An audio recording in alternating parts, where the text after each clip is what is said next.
We are truly and finally almost there. So recently, Disney Parks has unveiled the opening date for Walt Disney World's version of Tiana's Bayou Adventure.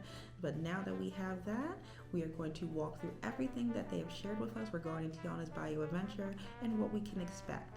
This is going to include the storyline, the animatronics, all the construction updates that have brought us up to this point, and so much more. So after almost 5 long years, we are truly almost there. Let's get started. So it was just recently announced by Disney Parks on American Idol that Tiana's Bayou Adventure over at Walt Disney World will be opening to the general public on June 28th. Now, my friend Drew the Disney Dude, he's been keeping up with all updates regarding construction on the exterior of the attraction since the very beginning. His updates have grown quickly in popularity on Twitter, and he's been also, quite frankly, one of my go-tos when it comes to anything regarding the construction or developments of the attraction. So I would highly recommend, if you want to keep up or go back to see how far we've come as far as the construction of the attraction, I would highly recommend you go to the description below and go to his Twitter. That's where he mainly posts. Or I would still also recommend going to his YouTube account as well, where he goes into full detail about the attraction as well. Now, as of this video, we don't know the opening date for Tiana's Bayou Adventure over on the Disneyland side. For those who don't know, there will be a version of this ride at Walt Disney World and Disneyland. Because Walt Disney World's version started first, it's going to open first. Now, they do currently still have Tiana's Bayou Adventure over at Disneyland slated for late 2024. We have no hints or anything about what late 2024 could possibly be, but I will keep you posted in the meantime.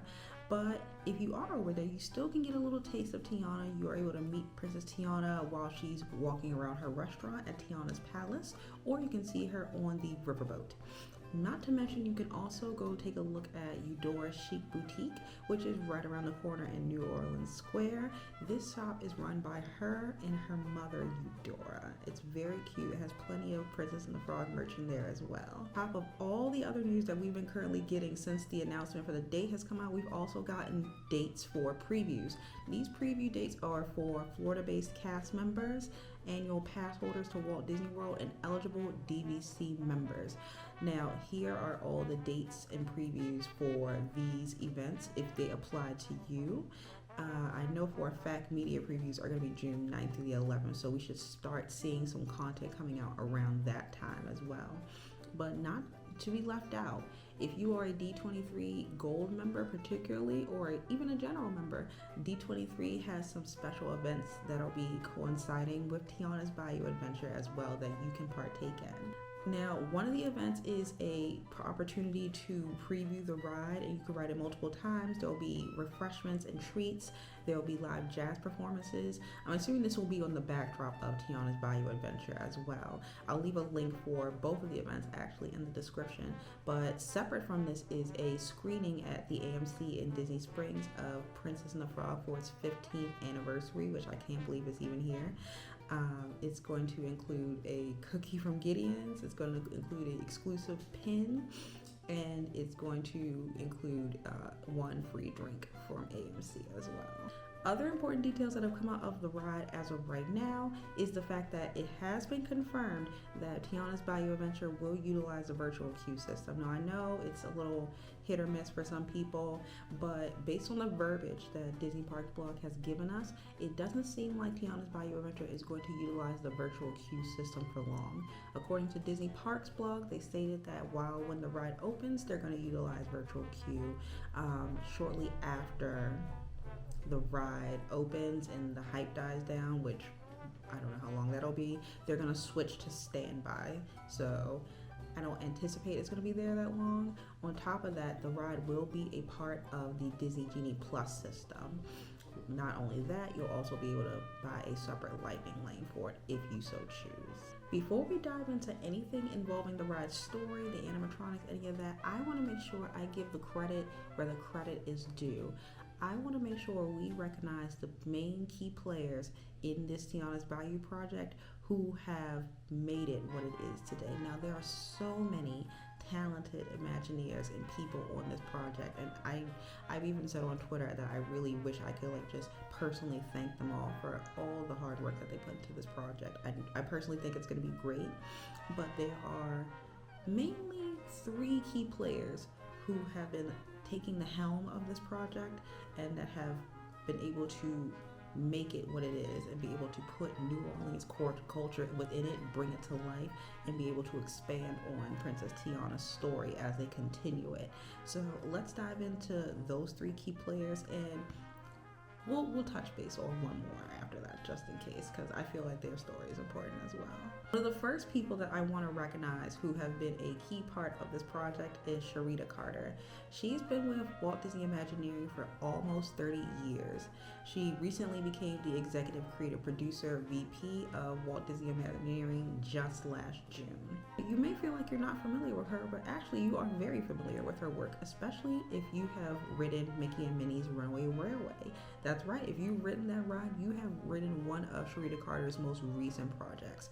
Now, before that, she was senior creative producer and development manager of Walt Disney Imagineering's Scenic Illusion team. Now, what this team does is they essentially create new apps and techniques that'll help the designers efficiently and effectively enhance their multiple storytelling capabilities.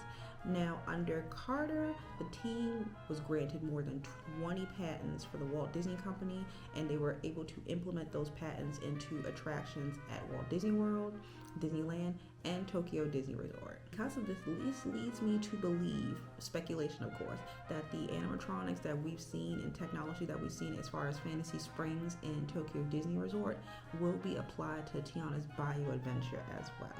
Another key figure that I want to mention is Ted Robledo, who has been with Walt Disney Imagineering for almost 17 years. His work includes the Iron Man experience at Hong Kong Disneyland and actually New Fantasyland in Magic Kingdom, which holds a special place in my heart because that land actually opened when I first did my college program with Walt Disney World. The role he plays in Tiana's Bayou adventure is the role of executive creative director. So he's been using his art background and skills to bring leadership and a vision overall to the attraction. And lastly, I want to bring up Carmen Smith. She is the Senior Vice President Creative Development of Content, focusing on products and inclusive strategies. When it comes to Carmen Smith, she has been with the company, specifically Walt Disney Imagineering, for almost 15 years. That means she has plenty of experience in creating a diverse pathway for experiences and attractions at all of the Disney parks that we visit. She helps with developing the projects, she helps with finding the talent and then assigning them to the projects, and ultimately helping the creative process be more diverse globally. Now, I did mention that those are the 3 key players and they are very important, but I wanted to mention one more key ingredient to this recipe that is Tiana's Bayou adventure, and that is the family of Leah Chase. For those who don't know, Chef Leah Chase was a New Orleans native. She was a pillar and symbol of her local community, and she was ultimately the inspiration for Tiana's story.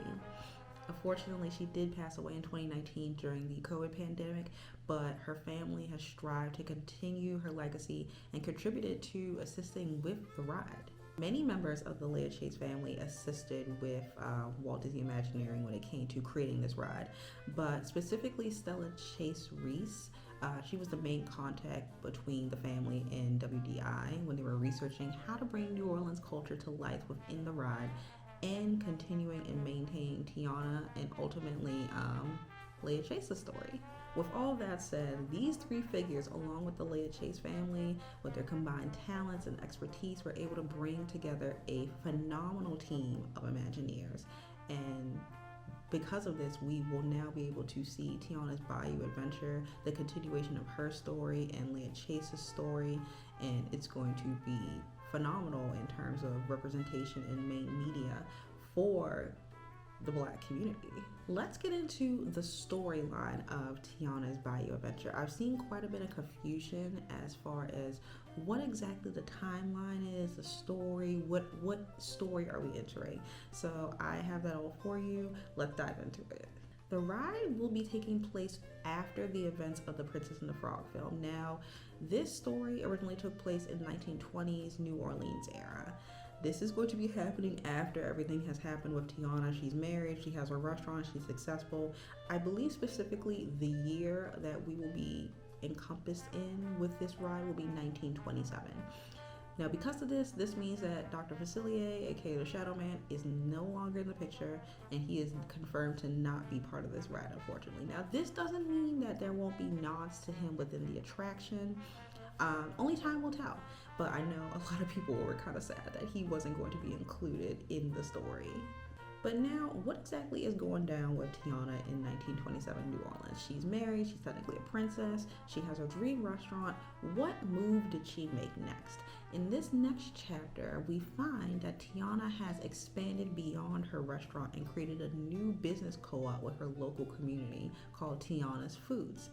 She purchased an aging salt mine and the surrounding land and basically made it into a local community project. I love that she is not only a Black businesswoman, she also is giving back to her community by allowing them to be part of this co-op.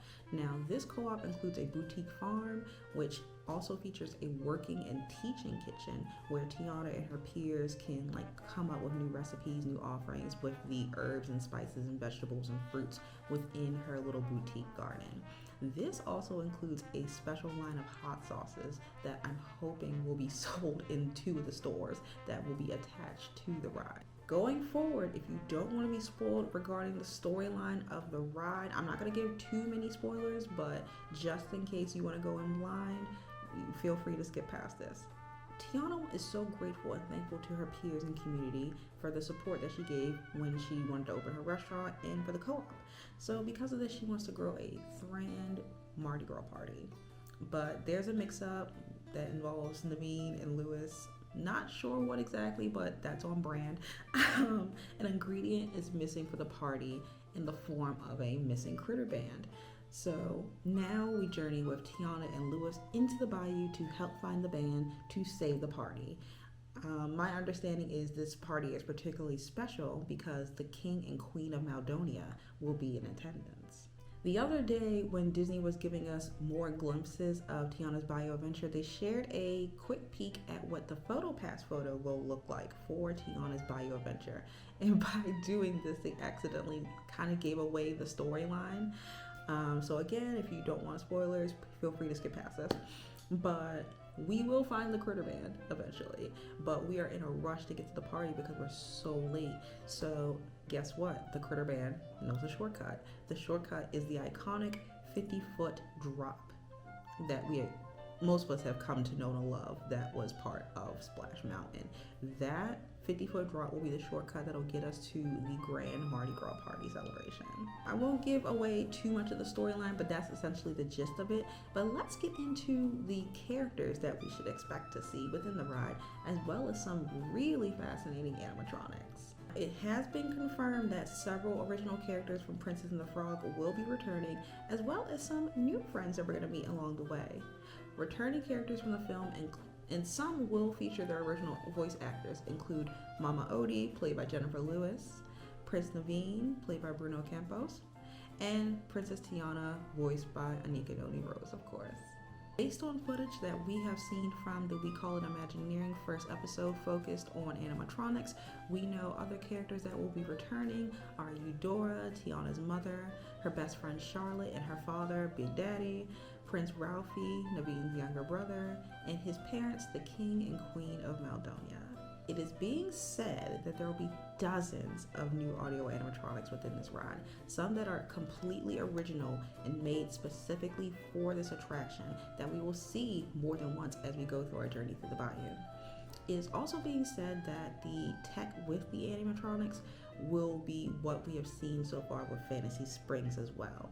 It's being said that the animatronics we'll see will essentially be on par with Fantasy Springs animatronics, which is very exciting because just looking at videos, it's phenomenal how far we've come from a little mechanical bird in a cage to the glorious animatronics that look so realistic and lifelike now. I did mention that We Call It Imagineering first episode where they focus on audio animatronics. I was kind of surprised at how early we got a look at quite a few of the animatronics for Tiana's Bayou adventure. We saw animatronics that'll mostly be featured in the finale scene for Tiana's Bayou adventure at the Grand Mardi Gras party. This includes Louis, Charlotte, Eudora, Prince Ralphie, and Bahalia, an original critter character. These were very clearly animatronics that are going to be in the finale scene. With the animatronics I just mentioned, of course, we got an extended look at Mama Odie's animatronic as well as Princess Tiana's animatronic. It should be noted that they stated that Tiana will be wearing several different outfits during the ride, and of course we'll see her multiple times as well. There's also been a look at a original dress made specifically for the attraction that we'll most likely see at the end of the finale. Amongst all of the animatronics that we have seen from that particular footage, the consensus seems to be that Louis and Mama Odie are the fan favorites.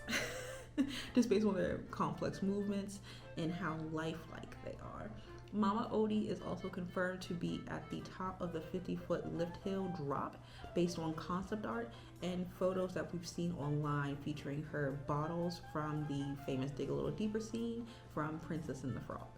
As we are following Tiana and Louis through the bayou to find this missing ingredient, also known as the Critter Band, we will come across 17 plus original, some being musical, critters to help save the day. These critters are the brainchild of Imagineer and lead concept designer Laura West. It's been confirmed by Disney through images that they have shared with us through concept art that the first bayou scene that we go through, we will encounter 6 critters who form as a deco band. The critters that form this band are Bayou the Beaver, who we just recently saw in the We Call It Imagineering footage, Rufus the Turtle, Apollo the Raccoon, Gritty the Rabbit, Timoleon the Otter, and Bo the Opossum. Not only will we get to be introduced to these critters, they will treat us to a rendition of Gonna Take You There from the Princess and the Frog movie, which I'm almost certain will get us in the mood for an adventure into the bayou. The next set of critters can actually be found on the official attraction poster for Tiana's Bayou Adventure, and they are a group of rah-rah musicians. Here we find Octavia and Pawpaw, the Bobcats, Claude, Bernadette, and Sebastian, the Louisiana Black Bears, and Finna, the Gray Fox. And speaking of the attraction poster, we should make note of the 2 fireflies that are on the attraction poster. They are not Ray and Evangeline, but they are still cute. We should also make note of the 2 building facades at the bottom of the poster, one of which will play a big part in the finale scene.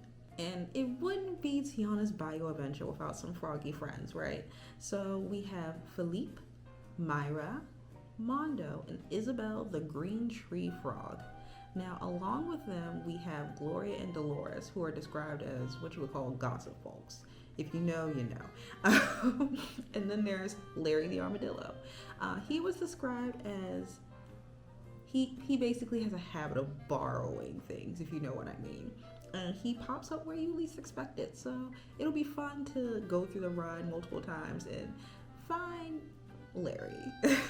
If you're like me, you are also a sucker for a plush. So of course you're going to be able to buy some of these adorable critters in plush form, along with other Tiana's Bayou products at Critter Co-op, which is one of the 2 connected stores to the ride. We gotten a small taste of the merchandise from videos based on WDW Ambassador on their social media accounts as they're doing promo in DC and New Orleans and such.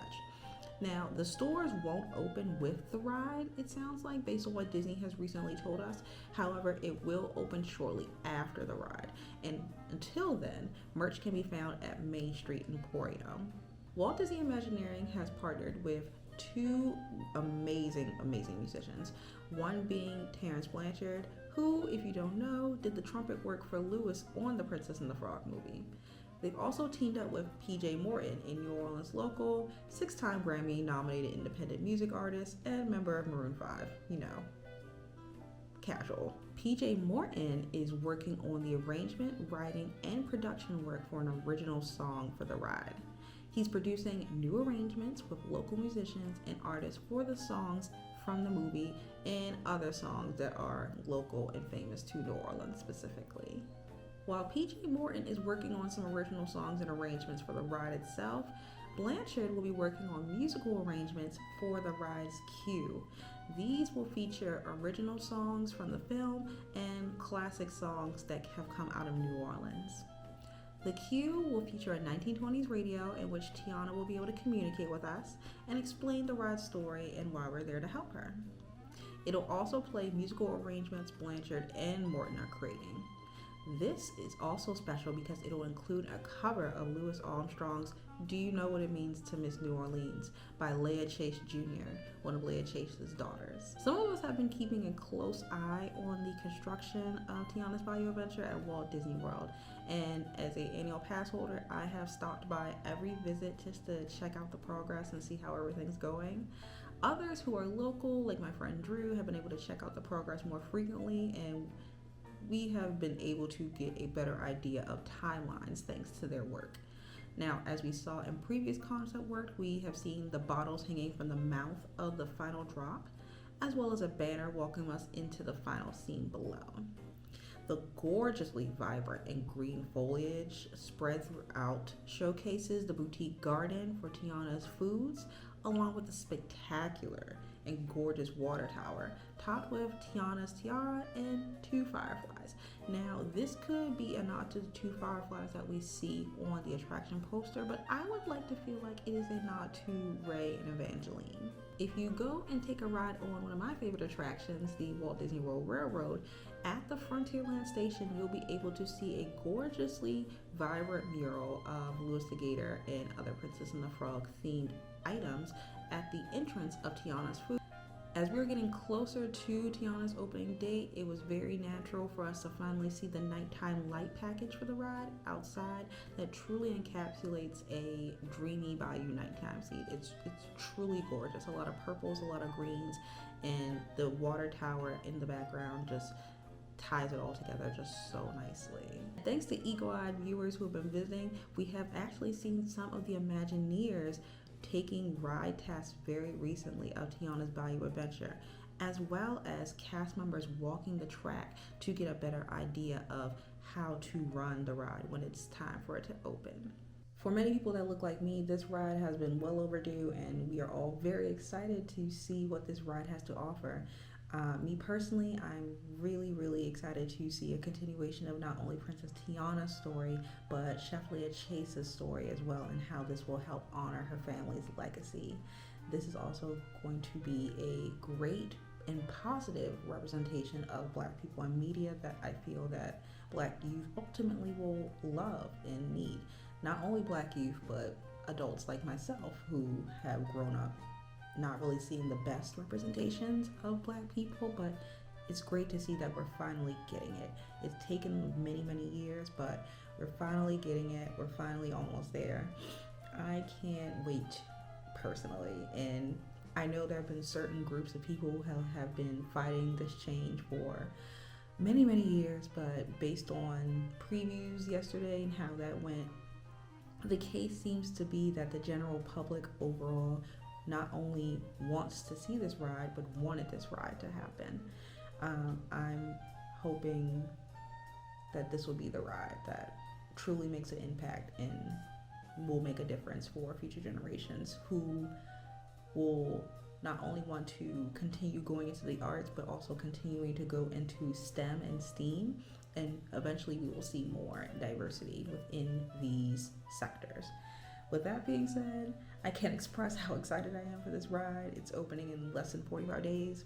And if you enjoyed this video, please like, follow, and subscribe.